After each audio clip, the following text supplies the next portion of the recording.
All right, perfect. Okay. All right, well, thanks for joining us here on From PA Show, also known as the Central Sure. Committee, named after many great parties from around the world. Um, Indeed. Thank you for having me. You're gonna have to show me what this Twitch thing is all about, because people keep telling me that I should do a Twitch, and I'm like, hmm eh? I talked to Matt when he was doing the TMBS show. Um, a couple weeks ago here in Philly, and I was like, you guys should definitely hop on to Twitch. I will help you, like, and you would be huge. And I can tell you that compared to like YouTube, being a creator on Twitch is it's a much better community. Like there's much more like solidarity and like people understand they have to support the creator, uh, which is really great. So I've enjoyed my time on Twitch quite a bit. That's nice. Yeah, and I think if you just like go on the weekends, like you could probably have a pretty great show. Um, Hmm.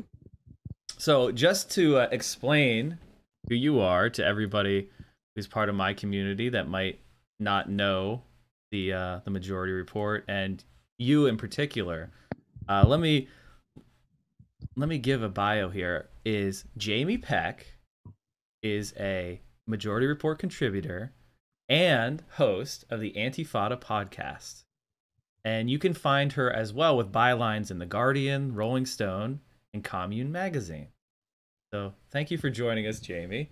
Do you have what else? Where else can we find you? And let me throw a link to your Patreon here in my chat. And everybody's just blowing up. Sure. The roses are just flowing in my chat. Oh my God. I don't have it open Here. because I often find it a bit distracting. Mm-hmm. But you summed it up pretty well. That's pretty much what I'm up to right now. Yeah, and the other thing that I was really interested in, and you can correct me if I'm wrong about any of this, is your work with the DSA here in New York. And I understand you're part of the Emerge Caucus, Mm-hmm. and this is the stuff that really speaks to me. And what makes my channel a little bit unique about most political commentators is I come from a professional organizing and campaign work field where I'm talking about politics because it's been very relevant to my life, like on the ground, talking to real people, listening to their problems. And so to see you like straddle the lines of like the media sphere, which is very much like hoity-toity people who don't interact with normal people, and actually organize. Yeah. So what do you think the DSA like Emerge Caucus is? How is it doing? What are your goals? And how do you link that move with the content you produce online?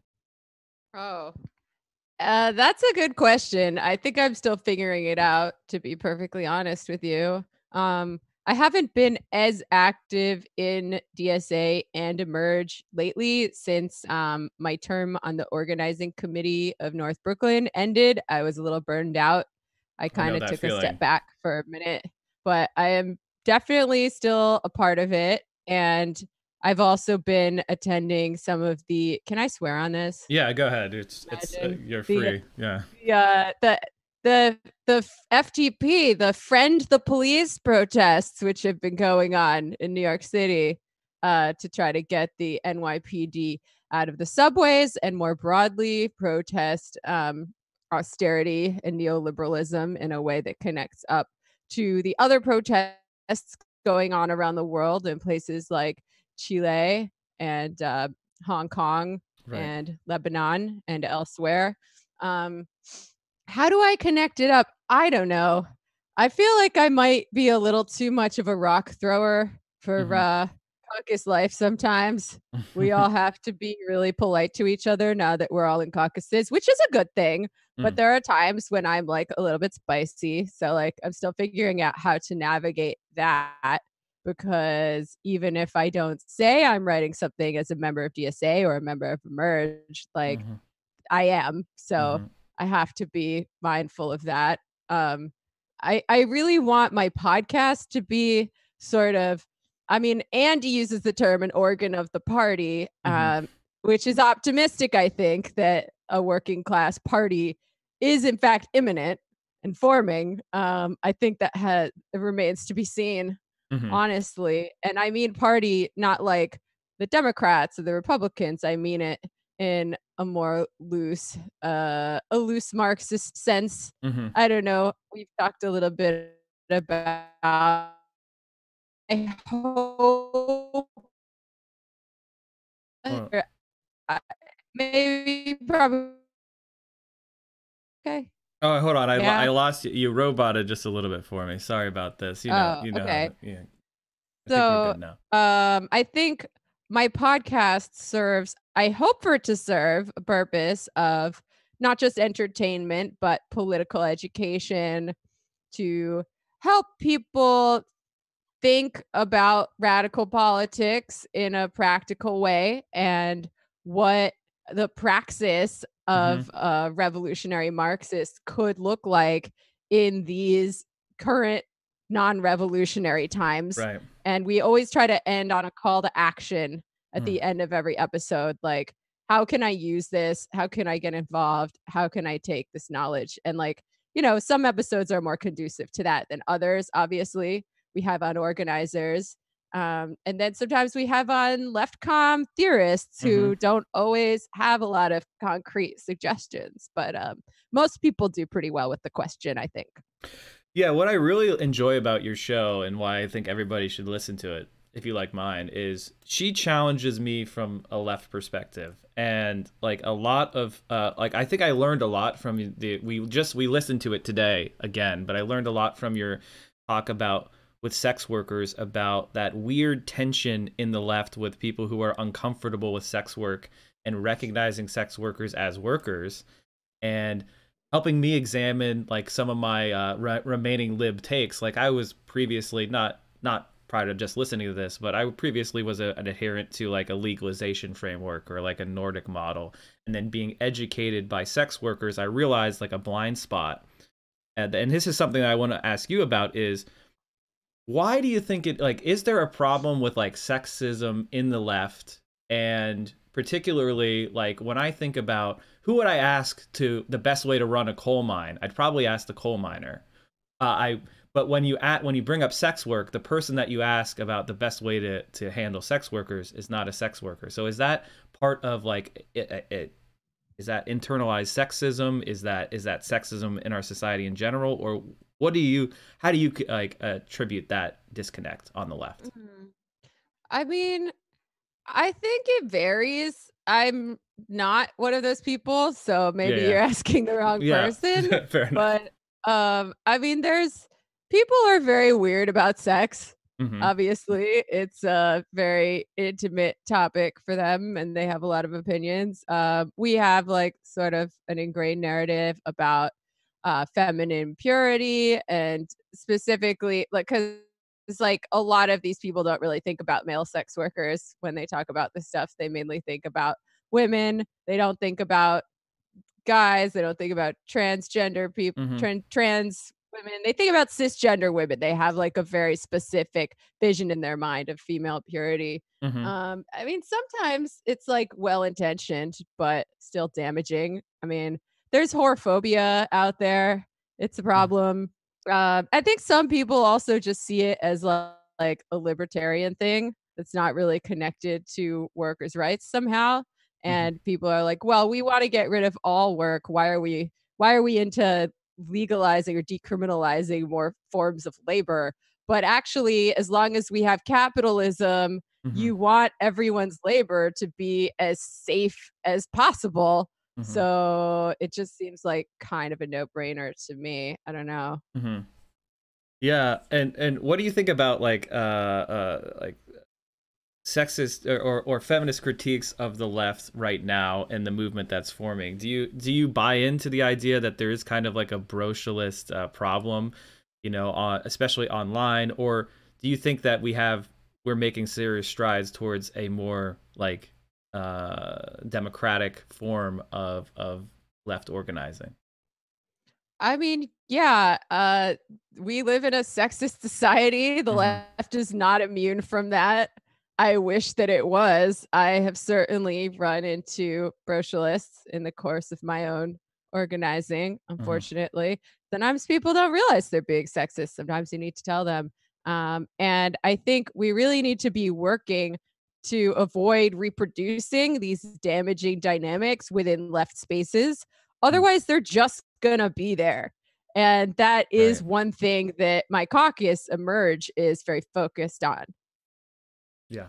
Yeah, one of the things that I've experienced is like a very, very white, very male, especially on Twitch, which is why I would love you to come on Twitch and bring your Antifada here, because it would be really valuable of hearing the same kind of downwardly mobile, wealthier white guys.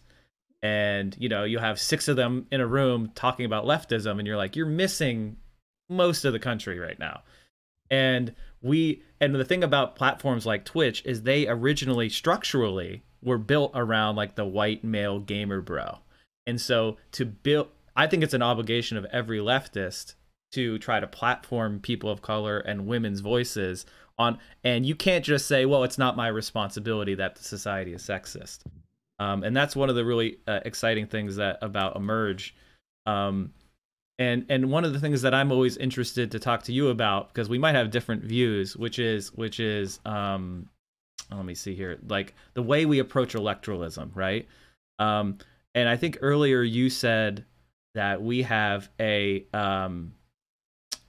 don't live in a revolutionary moment, and that so basically all the organizing that's being done outside of some PSL people is electoral in nature.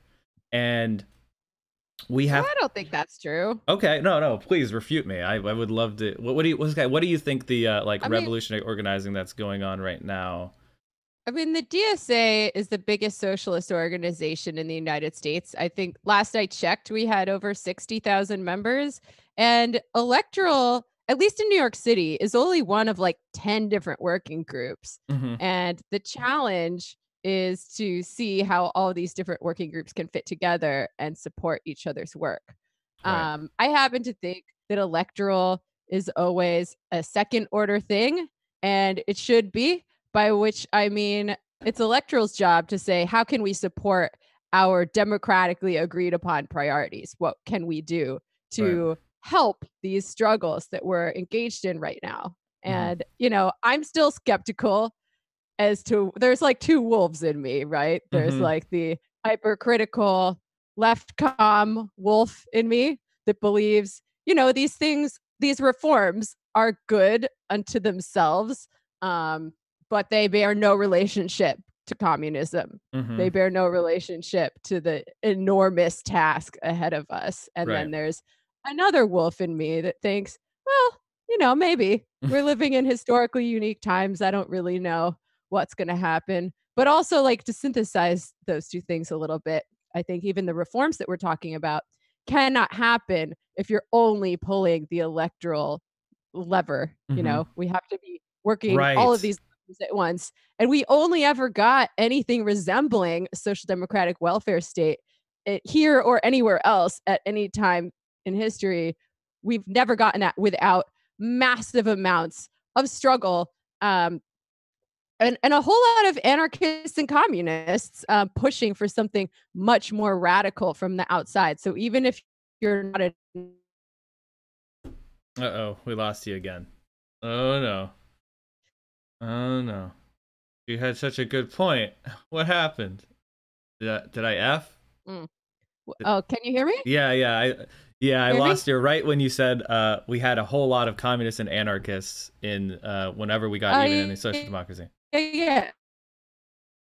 Not an anarchist or a communist. I mean, you should be, but even if you're not, I hope you can still appreciate the role that us radicals have played and should continue to play in any kind of social struggle. Yeah, I think this is actually something that's really missing from education on these issues. Like, you never get an FDR if you don't have a DEVS. Like and FDR would have told you that himself. That's the thing that's funny is and there were a lot of socialists who were infiltrating the AFL-CIO at the time, who were pushing all these demands, right, in order for it to happen. It wasn't just like Dems who just decided spontaneously to nicely gift the working class these presents. It was a huge tension that was built up. It was the pressure cooker of capitalism was about to burst, and these reforms was the relief valve. And so for us to have this relief valve open again, we need to build the pressure again. And the only way to do that, in my view, is through those independent organizations of power. And I've seen it happen, locally for me. And I live in a small city here in Pennsylvania. We got an affordable housing ordinance put in. We got people of color elected on the city council for the first time. We got all these really important steps were taken by not through the Democratic Party, but through organizations like Meet the Road, which is also in New York, that got people that started out for the purpose of getting driver's license for undocumented people, but now has since expanded on a whole bunch of radical policies. And so I've only ever seen it work and get progressive change done when the progressive politicians were buttressed by outside groups. And one of the things, yeah, go ahead. I mean, the question then becomes, how do we avoid it just being a pressure valve the next time around? Because capitalism is on fire, if you hadn't noticed, and we are in an accelerating crisis that arguably started in the 1970s and has just been reiterating itself and compounding itself over time. And I do not believe that capitalism can continue in the way that it has been. I think if we continue on the road we're on, we're going to descend into fascism and horror. And I think the only coherent answer and the only alternative is global communism via social revolution. And that sounds fucking crazy to most people. And like Noam Chomsky said, the task is enormous and we don't have that much time. So the question then becomes, how do we participate where the energy is now in movements like, a lot of people are into Bernie Sanders. What should our relationship to that be? And like the wager, or my hope is that we can do it in a way that builds the anti-capitalist movement instead of taking the wind out of its sails. So yeah, to take the ball on the internationalism thing, which I agree with you 100% actually, is looking at what was one of the most clear cases of success in the world, which was Bolivia, where the movement towards socialism, the party of Evo Morales, had won electoral landslides. And not only had they done that, they'd gone in and they had enacted so many reforms that had transformed Bolivia and brought indigenous people into society for the first time. They had, even if you were just a neoliberal, looking at it from a pure numbers point of view, the growth in wealth and the equity of that growth was unparalleled in the world. The socialist movement that Evo Morales was heading was building a modern Bolivia from basically nothing, an exploited like colonial state. And what we see here is, because America is an imperialist power, we are attacking socialist movements around the world. And so I wonder, do you think that Bernie Sanders is important, not just because of what he's going to do here, but what the horizon that it would open abroad? Yeah, I mean, I'm hopeful.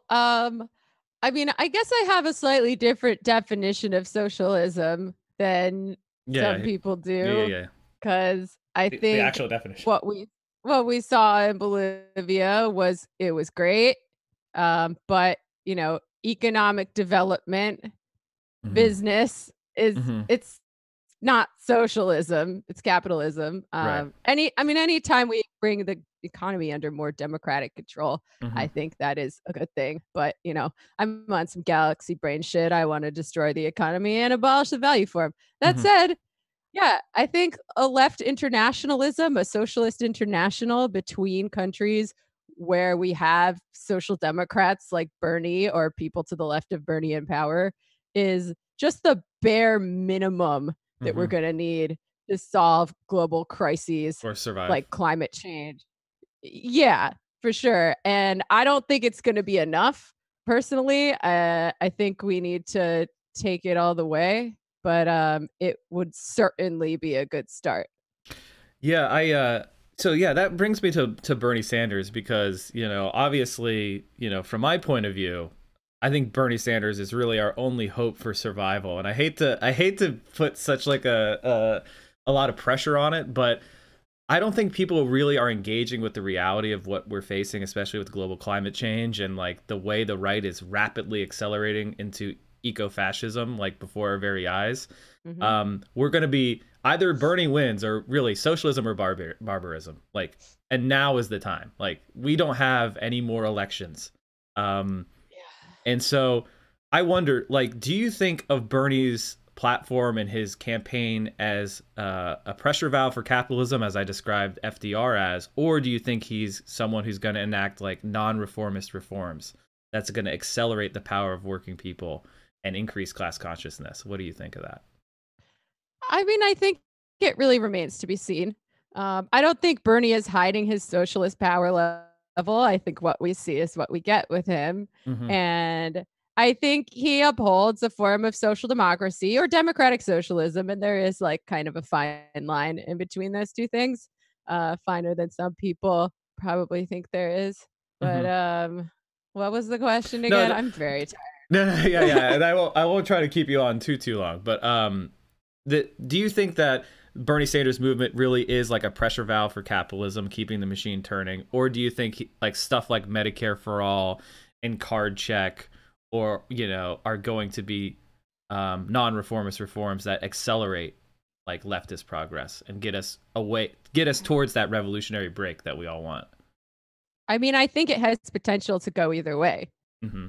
To be honest. I mean, I think there are things about it that might serve to fix capitalism, and there are things about it that might serve to empower people to ask for even more and Mm-hmm. take it all the way. The thing that makes me somewhat optimistic about it, more so than some of my ultra left comrades, Mm-hmm. is that I don't think it's possible to fix capitalism. I think at best, the reforms that Bernie wants to implement will buy us a little more time before everything just crumbles to shit and goes off a cliff, which is good because I've been on the left for a minute and we're not ready for a revolution. We're No. not ready for shit. Like the anti capitalist left, I mean, we've seen some inspiring struggles around the world lately, but it's still pretty weak in the grand Mm-hmm. scheme of things, and it's gonna need a lot more juice in order to do what needs doing. Yeah, I think that draws to a concern that I've always had, which is the connection of the left with the working class itself. And this is the thing that keeps me up at night and worries me the most about fascism, represented by Donald Trump in particular, which is like that fracture between like regular working class people and like the left itself. And so, I think on the Antifada, and shout out to the Antifada again, everybody become a patron immediately. Um, you guys talked about the conservative impulse in the building trades. And something that I've run into in my electoral work is exactly that.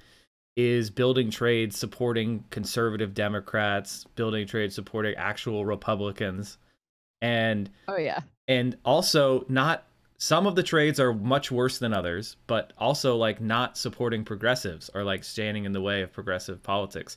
So what do you think we can do as the left to seize control of like organizations that should represent the working people, like the trades? Or do you think like business unionism is just like a dead end, or what's your take on that? I don't It know. I feel like Sean has more nuanced and impressive knowledge on this topic than I do, right. but I can try to answer. Yeah, give it a shot. Yeah, I mean, fa- false consciousness is a real thing. Hmm. The class as currently constituted in a like raised in an environment of bourgeois ideology is Hmm. going to be reactionary to any number of communist ideas. That doesn't mean ideas. That doesn't mean that we should abandon them. That doesn't mean that we should stop trying. And like the the historic split between the organized anti-capitalist left and the working class as a whole is a really it's the $1 million question, and it's not unique to DSA, although, you know, DSA is the most visible organized leftist organization right now. So I feel like we get a lot of the heat for it. Hmm. I don't really have an answer. I mean, one thing that we're doing right now in DSA is the rank and file strategy, Right. where we pick strategic sectors and help each other get jobs in these sectors and get involved in our unions to hopefully reform them in a way that's more democratic, more radical, more militant. That said, I think the private sector unionization rate is hovering around 8% right now, if I'm not Yeah. mistaken. It's higher. So, It's higher in New York and Pennsylvania. You know, which is why they're the front, right? And you know, yeah. some place, I think South Carolina, which is Joe Biden's last great hope, is 4%. Oy. So like, you know, and there is actually a pretty strong relationship between how unionized the state is and where the politics are going. um, um, Yeah. So, like, I think we also need to be looking outside of of sectors that are already organized right now, to places where the economy is increasingly shifting, like the service industry and logistics, in order to really make an impact on a large level. And those two strategies do not conflict with one another no, at all not at all. necessarily. Yeah. You can use the resources of pre-existing unions in order to organize new sectors. And that's one thing that excites me about the rank and file strategy. Yeah, and if you're interested in more like labor organizing, this is something that I've been trying to put, like the culture of labor is something I try to push on my channel a little bit more. And giving people, like educating them about the importance of a picket line, and teaching them like what a scab is, teaching them about how to organize and things like that. So people, our generation is largely like not connected to the history of the labor movement that our great grandparents or grandparents, you know, were. And the baby boomers kind of broke that tradition, and we have to start it anew again. In DSA, I think there's a lot. I think there's labor notes. There are ways to get involved with labor organizing, and everything you said, yeah, it's really important. And taking these organizations back towards a more radical and progressive direction. Um, Speaking of that, what do you think about like the new culture of like direct action that's growing, you know, in the labor movement in particular? Like I'm thinking like this year we had the UAW strike, we've had these wildcat teacher strikes. Do you think that something like you know, I just saw the president of the or the head of the flight attendants union just called for a general strike. Hmm. So She's like so cool. yeah, she's very cool. And so, and like honestly, if we look back at the government shutdown, what broke it was her. And the pilots union stepped forward and said, we don't end this, you know, government shutdown if you don't start paying the air traffic controllers and the government workers, we're not going to fly anyone anywhere. And within a day, the government shutdown was over. So just to make it an actual question instead of a ramble, um, what do you think we can do to push labor and like the culture of organizing and collectivization among our generation? And how do you feel like the labor movement is doing in that area? Oh man. I mean, I've been really inspired by the wave of strikes that we've seen in the past year or so, particularly the teacher strikes that we've seen all over the place. I think that's really crucial and important. And I mean, Americans, a lot of us, a lot of, I mean, not me, but a lot of Americans have lost touch with what it means to be in a union, what it Right. means to have solidarity with your fellow workers. And I hope that people are waking up to that fact. Like, I would love to see an escalating series of strikes.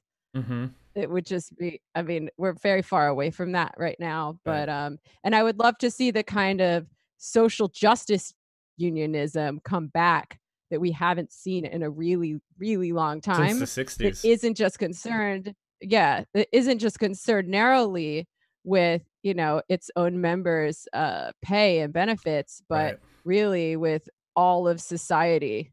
Like that's how they got socialized medicine in Europe. That's how we got a lot of things, and we need to bring that back or there's no hope.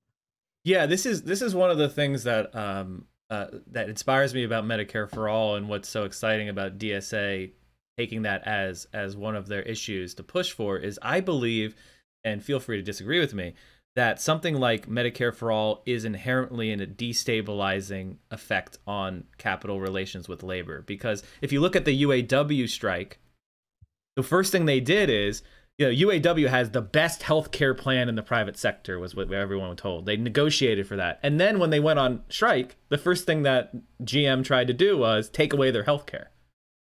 Mm-hmm. And what that required, UAW now has to start paying the medical bills of all their workers who are on strike. And that puts a huge strain on that action, right?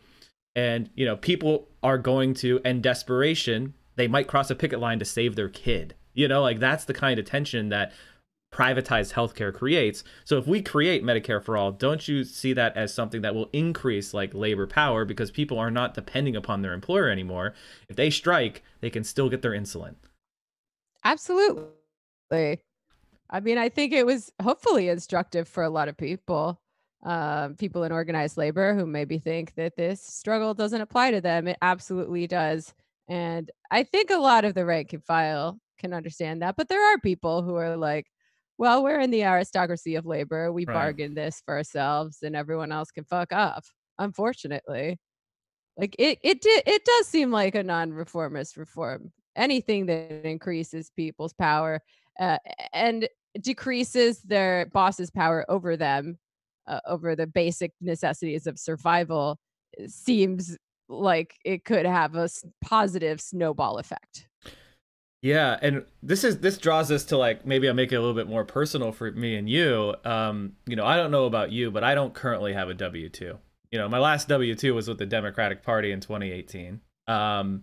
And so that means I'm living on the 1099 life, right? And we live in a society where, like, more and more of the jobs that we do are these, quote, independent contractors. But I'm not really independent. For example, I have a contract with Twitch, but they dictated most of the terms. It wasn't a negotiation between two equals.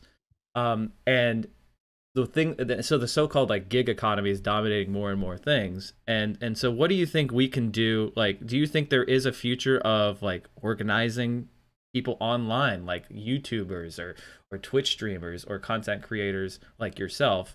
I've seen a lot of really great organizing in the print media. Like Vox is organizing and things like that. So do you think there is a horizon? Is that a good path to take in the future, to push for more like basic labor rights for those of us who no longer enjoy the benefits of being an employee? Yeah, I mean, we're going to have to. And if the media business cannot support fair wages and benefits for everybody who's currently working in it, it needs to fucking change. Like we cannot continue the way that we have been. And like I have seen an increase of consciousness among my media brethren of themselves as workers, which is a good thing because, when you're taught that you should do what you love and you'll never work a day in your life, and you don't think of your labor as labor, that opens you up to all kinds of exploitation. And I ran into this actually when I unsuccessfully tried to organize a union at my old company. Um, and like, yeah, some people are just rich kids and they don't care. Mm-hmm. And their socioeconomic status is they still identify more with the one they grew up with than the one they have now because, maybe they have access to resources. But like a lot of people are just cucked by their jobs. Like a lot of people didn't necessarily come from money. They're just like, they didn't even think it was an option. They thought it would be too hard.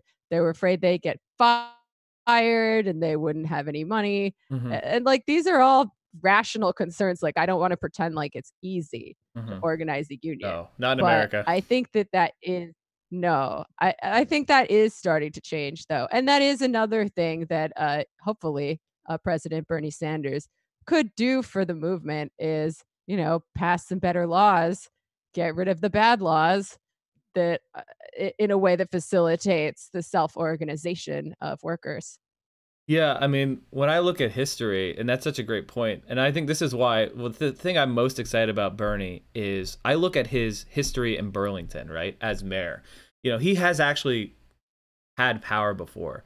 And if you go look at Burlington today, the number one landlord is a tenants association. The number one employer is employee-owned business.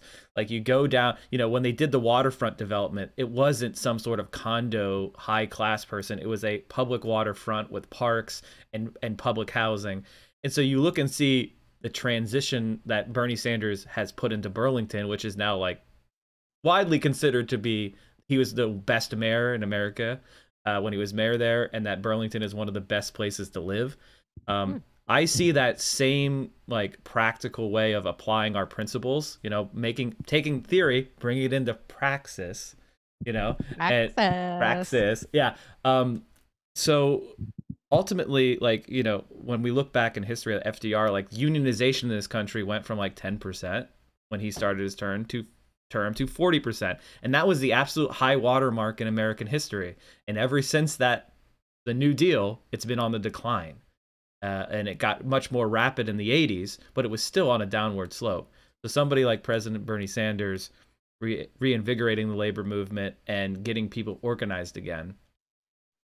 I wonder, so like, tell me more about like your background. Do you come from like a family, like what brought you to leftism itself? Like, is it something that you discovered on your own? Is it something that was a tradition in your family? Like, tell me more, if you don't mind, about your like intellectual development.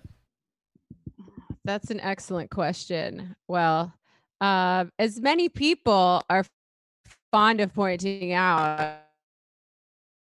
Uh-oh, I lost you again. No. Oh boy, the connection.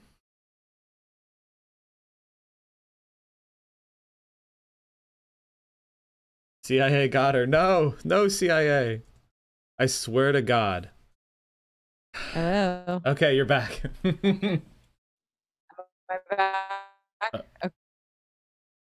Oh, wait. As my haters are fond of pointing out. You can hear me? Yeah. Yeah? Yeah, you're good. Okay. And I'm very open about my class background as a downwardly mobile child of the professional managerial class. Mm-hmm. Both of my parents were attorneys who worked for the state of Connecticut. I went to fancy school. I saw just very intimately just how much bullshit it is and how many dumbasses made their way to places that were ostensibly reserved for the smartest people, but really mostly the richest. How it's a really big question. Like I'm actually writing, or I'm working on a book proposal that's kind of about my journey to having the politics that I have now. But my parents were liberals. My mom, I think, considered herself a radical at one point in time in the 1960s. She did stuff with a variety of organizations, including the Black Panthers. Oh, cool. And and by the time I was a kid, I mean, my parents kind of had the classic arc of the New Left, where they became yuppies after college. I love my parents. I'm not talking shit on them. It's a statement of fact. It's not a value judgment. And my mom, but like my mom told me about like 60s activism, and she was very liberal, and I was liberal too. She raised me with progressive values, and I wasn't really terribly aware that there was anything to the left of liberal, especially going to high school when I did in the late 90s, early 2000s, which was a very conservative time in our country's history, unfortunately. Like it was like weird that I cared about politics and was against the Iraq War and the Patriot Act in the environment that I grew up in. Yeah. Which is like fucking insane to think about now. I was like, I was vegetarian. I would talk about how bad Bush was. I would write little like anti-folk songs and perform them at the coffee shop. It was a whole thing. So then when I got to college, let's see, protesting the Iraq War was very demoralizing for me because I saw this mass mobilization that did absolutely nothing. Mhm. Um, and then I got to college in an environment where it was really not cool to care about stuff at all. Mhm. Like this kind of, and I was interested in working in media, this like New York City Vice in the early 2000s, kind of like postmodern whatever shrug. Let's just say fuck it and do drugs and listen to the Strokes and just go to parties and be into inane nihilistic shit was kind of my thing for a while. But I always cared about stuff. I never stopped caring. I was trying to be cool, but I don't think I was fooling anyone. And then let's see, I was excited about Obama. I voted for Obama in 2008. By 2012, I guess something had happened because I voted for a Green New Deal. And Jill I Stein, guess yeah. yeah, yeah. Intermittently in those years, what happened? I graduated from college in 2007 and struggled to survive on my own in the world. First thing that exposed me to people from other walks of life than myself, really on like a peer level, not like, oh, I'm volunteering in an underprivileged neighborhood or whatever, which is always a thing that I did as well. And I continue to volunteer from time to time as my schedule allows. But the first thing that really where I really made friends with people who came from different walks of life than myself was through Suicide Girls, actually. Mm. Like, I met a bunch of sex workers, I met drug users, I met all kinds of different people and got to know their lives a little bit. And so, like, maybe that's where I get I mean, that's probably where I get my That's interest in Brexit. sex work as an issue and sex Mhm. workers' rights. Um, and like I was just fucking struggling and I had it pretty good and it sucked for me. So I was like, well, it probably sucks more for other people who aren't me. Like there's no way that I could have survived in this town long enough to get a media career going without help from my parents. And that's true of 99% of people in this business. Right. And it's something that people need to talk about. Um, but let's see. Then I started dating a communist and I would ask him questions like, oh, well, you say you're a communist, but you use money. Like, what's up with that? And he would Mhm. explain it to me. And he was very nice about it. And then I got back into activism a little bit around the time of Occupy Wall Street. And that was very inspiring and exciting for me and also instructive in various ways. I don't think Occupy was perfect. I don't think anybody does. And it got me thinking about things in a new way. Another thing that helped move me along in my journey was I guess Sean knew that I wasn't going to read Marx's Capital right off the bat because it's long and boring. I mean, parts of it are really lit, actually. But he's like, oh, here's a novel. Here's a cool sci fi novel to read. And it was The Dispossessed by Ursula Le Guin. And it's like a really good envisioning of what an anarcho syndicalist society would look like in practice. Mhm. I don't think it's a utopia. I don't think it's a dystopia. I think it's just, it's realistic and messy in all the ways that it would be if Mhm. humans actually tried to put it into practice. But it got me thinking through some of these ideas for the first time. Yeah, that's really interesting. And yeah, I have that. I think I just got that book actually based on a recommendation you made a while ago. So I need to sit down and like read read it. Yeah. Yeah, I mean, I feel like a bad feminist admitting that a man helped me along in my radicalization, right? I just want to be where the boys are. But I think it's safe to say all that the my burning cows politics are like are, that, you know. yeah, Um no, no. they're here to stay. I think that Yeah, that's really interesting. Like the experiences we have through going through life, uh, shape our things. For me, the reason why I care so much about the labor movement is because like family. I had a dad that carried a Scabulist in his pocket because it was that important to him. So like I have that energy because I was taught it, and I don't think there's any shame in learning things from others. That's how we learn everything. And so yeah, that's a really interesting story. And speaking of like tendencies, I don't want to bog you down too much in this topic, but how would you describe your politics now? And how do you think it's changed from your time, like say on the Majority Report or like producing Antifada? Oh, such a good question. I mean, I'd say I would either identify broadly as a libertarian socialist or a small c communist.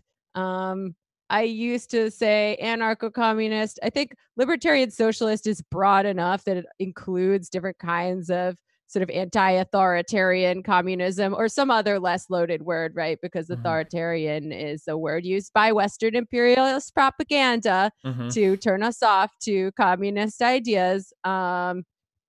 But yeah, I think I care a lot about democracy, and I would like us to always err on the side of horizontalism and avoid any unjustified hierarchies, right? Like that's how Noam Chomsky defines libertarian socialism Right. in sort of a broad way. Like it's not necessarily that no hierarchies should exist anywhere. It's not necessarily that there shouldn't be any, I mean, not a state, right? Because we don't like states, but any state-like organ or form of governance. Hmm. It's just that any kind of hierarchy or power exerted over others should be necessary and justified. And of course, people are going to disagree on what's necessary and justified to various degrees. But I think as long as we have scarcity, we're going to need some form of central planning, Hmm. which is why I'm not a full-on anarchist, among other reasons. But I'm really inspired by examples like Free Catalonia during the Spanish Civil Right. War, the largest anarchist revolution to ever happen, as well as the Zapatista territories in Chiapas, Mexico, where I actually got a chance to visit last Oh, really year. cool. It was really inspiring for me. And yeah, I mean, and we have like the crime of what's going on in Rojava. Now, I don't know enough about Syria to be intelligent on this issue, but I mean, does anyone? I don't think anybody does, and I think that's the main problem is we're involving ourselves in places we have no clue what's going on. Yeah, okay. Do you have any like this is a question that I get from time to time from viewers and friends, which is, do you have any like references or things that you go to that for people that are new to the left who it appeals to but they want to learn more? What would you recommend that they read or watch so that they can educate themselves and start learning more about leftism? Do you have anything? Hate to put you Yeah. on the You spot. know, I get this question enough that I should probably like Do it. have a list prepared. Me too. I mean, the Capital, there's really no way around reading Capital as far as I'm concerned. And I'm a hypocrite because I haven't read the full version in full. I've read some of it, but it is really long and excruciating in parts. But there's a condensed version of Capital by David Smith that I found still like it's still a little confusing because you have to turn your brain upside down to understand these Marxist concepts, at least at first, because we were raised with such a different idea of what profit is, what money is, things like that. And he's really speaking on a much more abstract level than we're used to, but there's no way around reading Capital. But you can read it in comic book form by David Smith, and it'll be easier and more fun. But then when you get to the end and it's like, just kidding, this isn't a replacement for the full version. You have to go read the full version now. It's like Hmm. a placeholder Hmm. until you really have time. Um, I really like The Dispossessed. I recommend it to people all the time. Somebody actually came up to me at the Street Fight and Trillbillies live show in Atlanta where I Mm-hmm. was a guest, and it was just like a drive-by compliment. He was like, "Thank you for making me read The Dispossessed, and I love it. And now I'm a communist." And I was like, "Oh my god!" And then like I could barely even react, and the guy was gone. I'm like, "That is like that's pretty cool." That was a cool interaction I just had. Yeah. What else should people read and watch? I don't know. The Antifada. I'll tweet it. Oh, yes, obviously that goes without saying. I mean, maybe my hope is, people start with the Majority Report, which Great show. it has it gives off kind of a lib-friendly vibe, but is actually more radical than it seems at first, for sure. And then, maybe they go to the Michael Brooks show, they get into democratic socialism, learn about movements around the world, and then they move on to the Antifada and Mm-hmm. learn about communization theory and global uprisings and all that good shit. So it's my hope is like I'm part of an ecosystem that I can use to pull more people to the left. Yeah, yeah, and I think that the one thing that we could learn from, the right is it wasn't they created this pipeline, right? Where it was, you watch Dave Rubin, then you watch then you get Stefan Feminism for the Molyneux, 99. you get all these, and so they have this network that draws people into the right-wing abyss. Correspondingly, we on the left should interact more with each other and and bring people and pull people in. So it's good to have an entry point like Majority Report that is more, as you say, lib friendly. Without a doubt, it is. I mean, it's engaging with like the topics that Democrats are talking about, and doing it from what I think is a solidly left leaning perspective. And so that's what I'm trying to do on Twitch, is create those networks, right? So if somebody watches me and you come on Twitch, I want them to be recommended you, and vice versa, and create those pathways and hack the algorithm as much as we can. Use the master's tools against it, and yeah. So that's something that I'm really excited about. Let me scan and see if I didn't cover any of the questions. Oh wait, yeah, go ahead. I just thought of another book. It's Socialism ... Seriously. I believe the guy's name is Danny Ketch. I have to double check that, but we use it in a lot of our political education in DSA as a good intro to socialism. Socialism ... Yeah. And when I read Capital, I did so in an academic setting. And thank God, like, I had the support of like someone who was willing to take those ideas seriously and like wade through Capital with me. And I had to do it. You know what I mean? So, because I can't imagine just picking it up all on my own. That would be tough. And so it's one of those things that, but it's so important. And I will compliment Marx. A lot of people think Capital is just like dry statistics about grain and linen versus coats or whatever. But in reality, there's a lot of like references and literary flourishes, and it's really like can be pretty fun to read and part of it. Yeah. There's some Gothic imagery too. Like we were talking about this with the lit guy when he came on the Antifada. Like Marx was writing around the time that the Gothic novel was like really popping off. So he used some good Gothic characters in his imagery, like Capital is a vampire and like these, dancing tables. Like he really animated the commodity form in a way that made it more fun and easier to understand, hopefully. Yeah, and I agree with you. And that's part of why it's been so indelible in our minds, right? Like those images of like the vampire is what capitalism is in essence. It's somebody who, like the bourgeoisie doesn't produce anything. They just extract the value of society due to their privileged position. And so yeah, let's see if there's any questions. Also like an alien. An alien, Capital is like an alien because it lives in all of us. As Tanya from Drillbillies would say, it's up in our underpants. So it's another way of picturing it. Yeah. I think zombie is another good one too, because it's just like, dead people's work. And instead of going to the person who did it serves to like perpetuate itself and create these systems to like make more and more zombies. Capital is dead labor. That's right. let's see if there's any questions. Let me scan the chat. Is there any topic? Because I had a questions for Jamie channel in my Discord, and I tried to touch on as many of them as I could. Oh, here's one. They're good questions. Yeah. Thank you everybody for contributing. The one question that I would like to know, because I think you'd be a person to ask, is like, what kind of like leftist festivals or events or you know, like, say from the anarchist left to like DSA, is there anything fun that people can do to get out there? Because I know a lot of my like viewers talk about feeling like atomized, alone. They're in places where there's not a lot of other lefties that they've met yet. Do you have any like tips or like places that they can go to like connect with other people in like real life?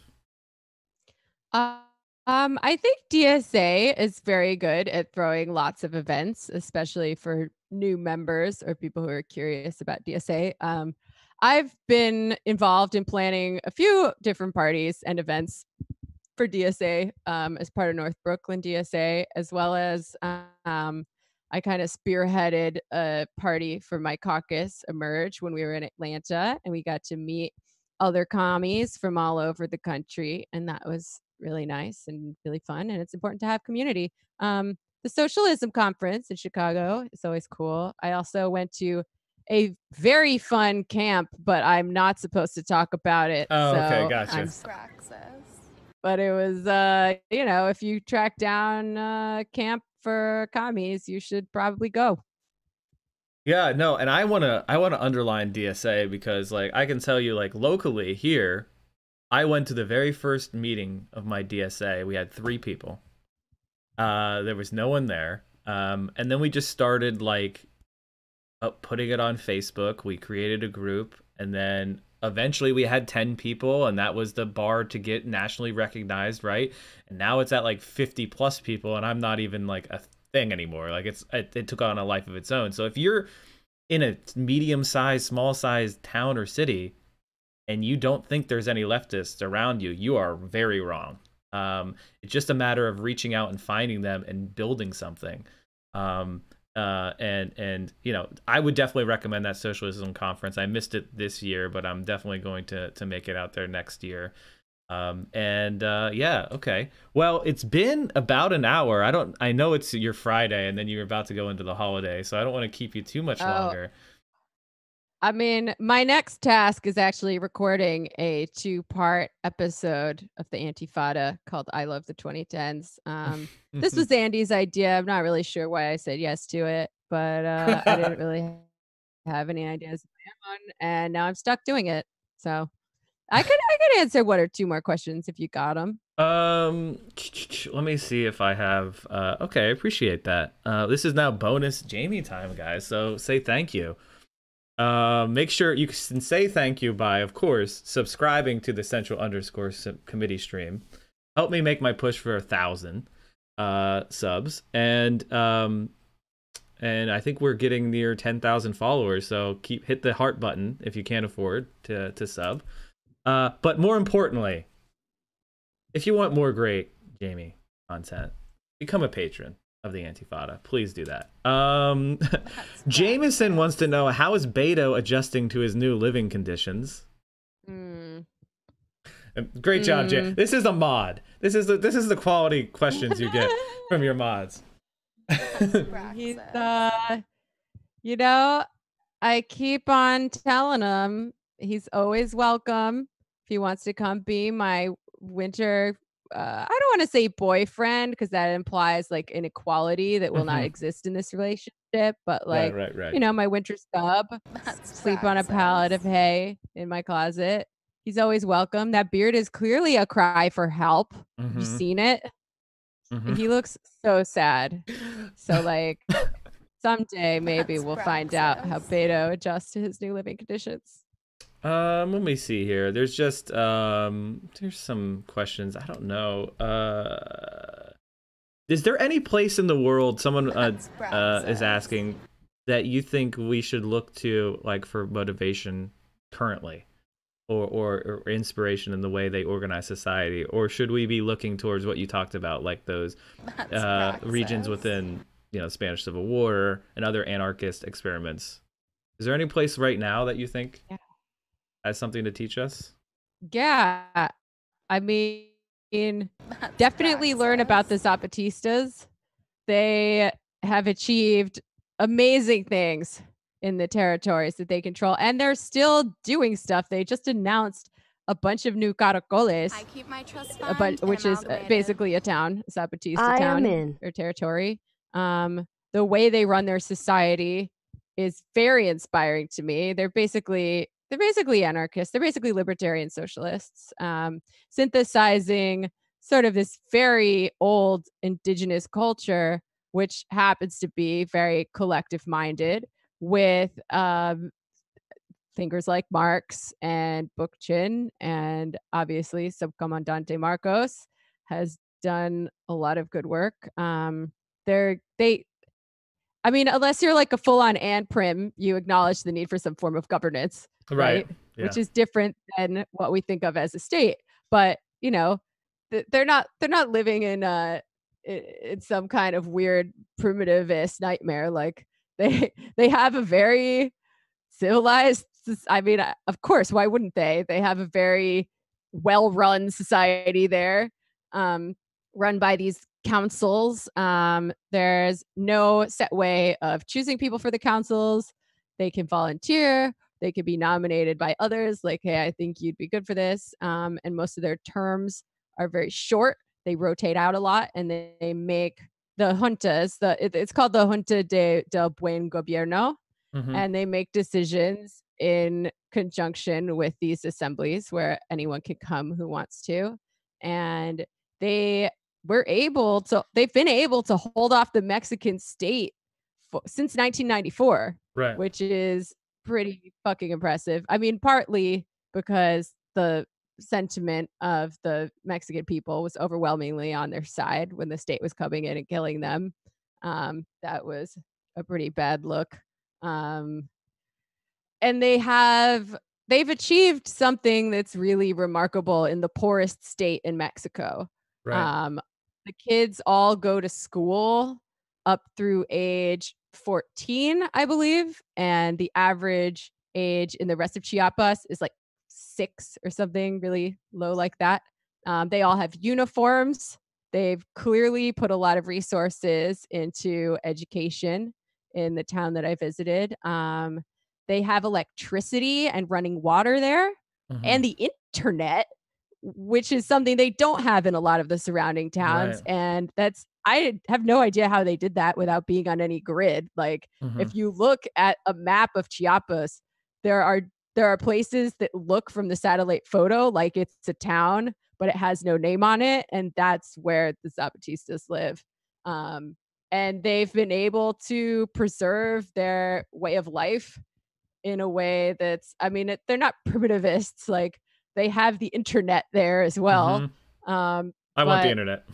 like, yeah, like everything that they said was going to happen as a result of NAFTA has happened. They said it was going to worsen nutrition. They said it was going to worsen inequality at the expense of everyday Mexican people. And they were right. They said it was going to harm indigenous people and their way of life.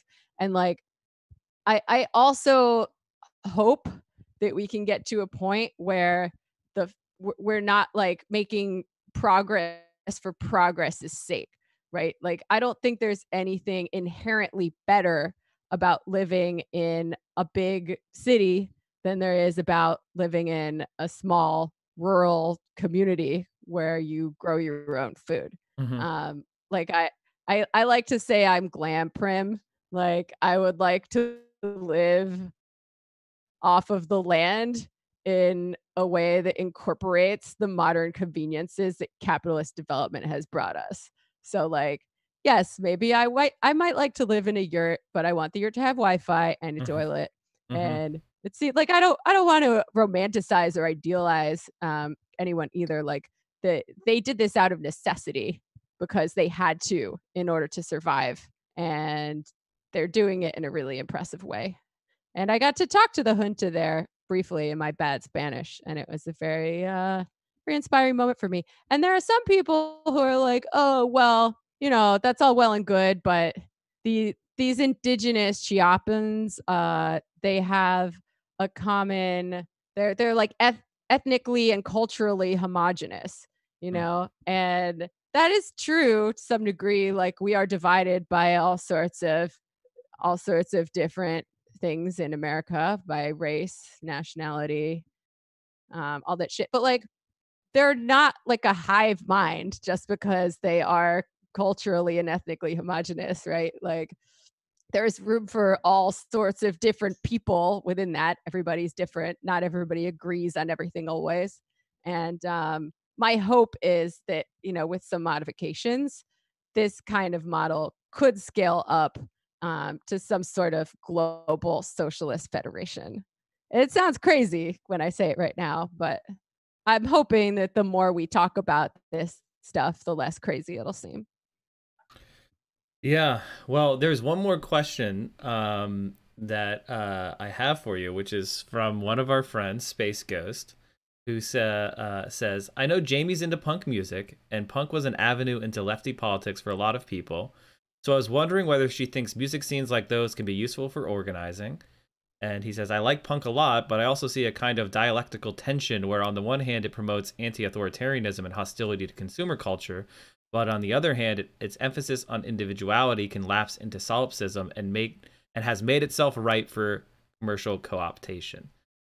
So what do you think about music and organizing, the punk scene in general, and also any what are you listening to right now, if anything?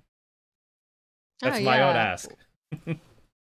Well, I mean, that's a tension that's existed for years, and I don't think it's going anywhere. I mean, I think individualism isn't necessarily bad. I'm one of those weird fucking weirdo socialists who thinks that people should be able to express themselves as individuals. And yeah, that's been co-opted very thoroughly by capitalism. But if anything, I would hope that communism would make us more free to be creative and to express ourselves and live. Oh, Jesus Christ. My cat just knocked something over. It's really fucking loud. Yeah, I think the punk scene has played a role in radicalizing some people. I mean, not all punk bands have good politics, unfortunately. That's definitely and there's true. also Nazi punk bands out there that radicalize people in a bad way. And on the noise scene as well. It's kind of a problem. And it's not always easy being a goth who likes noise and industrial music in addition to punk and post-punk. Because like, I'm like, oh, am I listening to a Nazi right now? I need to fucking research my playlist. But what am I listening to right now? It's a good question. My brain has been totally broken by politics. I used to be a music journalist. I don't know if you know that about me. I did know that, yeah. I like only listen to podcasts now, except sometimes my friends who are still in the music biz will like send me some stuff like, you should listen to this. It's great. But I really like the band Idols. They're a great working class punk band from the UK. It has they've got some really good leftist themes running through their music. Very strong working class politics from them. I like the band Wax Idols a lot. I got a chance to meet Heather Fortune. I mean, Wax Idols isn't a band anymore. She's a solo artist now, but I got a chance to meet Heather Fortune when I was at Basilica Soundscape recently, and that was very exciting for me. Basilica Soundscape is a music festival, by the way. What was I going to say? Oh, yeah, Downtown Boys I saw recently. They have an album called Full Communism, actually, and they play really good. The singer is a really cool Mexican American working class. She actually worked as a maid for a while, and she still wears the maid uniform sometimes on stage. And they have a really good. They're just fun. They're like good performers. They're fun. They've got good politics. And oh god, I recently went to. I mean, this year I always go to Basilica Soundscape. It's my favorite music festival, besides the 24-hour drone festival that also happens at Basilica. And I saw a really amazing kind of doom sludgy band called Big Brave that was like up there with the best shit I've ever seen, like Swans, maybe only better than Swans because the singer is a really cool woman who's never been accused of rape by anyone. Right. Yeah. And Oh, and then I really liked Lingua Ignota, which it's like almost hard to describe what she does. And I'm not really in a hurry to see her again that soon because it was an extremely punishing experience where Mhm. everybody was crying by the end. But I mean, if you like intense music, it was really top of the line for that. Oh my I'll have to God. check it out. Yeah, for sure. Yeah, thank you. Like, see, I'm the same as you, as totally brain poisoned by politics, and it's an obsession now. And I'm like I listen to it 24/7 practically. So it's I've been leaning on friends to just send me music so that I can weave that in, because I don't have the bandwidth to, like, do the research that I used to do when I was younger. You know what I mean? Yeah. Yes, Um, I do. so yeah, I really appreciate you coming on, and especially on a Friday evening. I know how tough it is at the end of a week to come on and do something bonus like this. So everybody, please, patronize the Antifada. Join the Patreon. Go in there, become a member, and support Jamie, because I really love the podcast. I think it's like super smart. Thank you. And it's always challenging for me, which is what I'm seeking out, in this stage of my life, is always pushing myself to justify where I am at, in the world. And so you have been, you and Sean have done a lot to help me. So thank you very much. And of course, they can Really also, sweet. yeah, they can also see you on Majority Report. And it's always fun to see you needling the rest of the crew. That's my favorite part. Thank you. That's my favorite part too. I'm always trying to figure out how I can get my lefty propaganda in there without getting into much trouble. Sometimes I'm more successful than others. Yeah, keep it up. And I know that I think that you were the best addition to the Majority Report, in years, because, like, it's Michael and Sam are great, and I love them very much, but you have added a new dimension that's really made the show all that more easy to recommend for me, for like everyone. So thank you for doing that, and everybody check out the Antifada, and I hope to see you again soon. I won't come back to this well. Anytime. I will talk about this stuff forever, so it bodes well for the future. All right. Well, thank you for giving me some of your Friday evening, and good luck with the double-sided Hell record. yeah, Jamie Peck. And Thank everybody who supported the stream during the interview, I'll thank you after. So thank you guys for all the subs and donations. I appreciate that. Thank you, subs. Thank you, Beto. Talk to you soon. Oh, and if you start something on Twitch, let me know, and I can start shoving my viewers towards you. So all right, yeah. Hey, yeah, and I'll look into it. Just keep shoving Majority Report viewers towards me, and then we'll grow together. I scratch your back, you scratch mine. You got it. Quid pro quo. Quid pro quo. All right. I'll catch you soon. All right. Thank you, Jamie. Have a good night. You have a good night as well. Bye, everyone. Bye.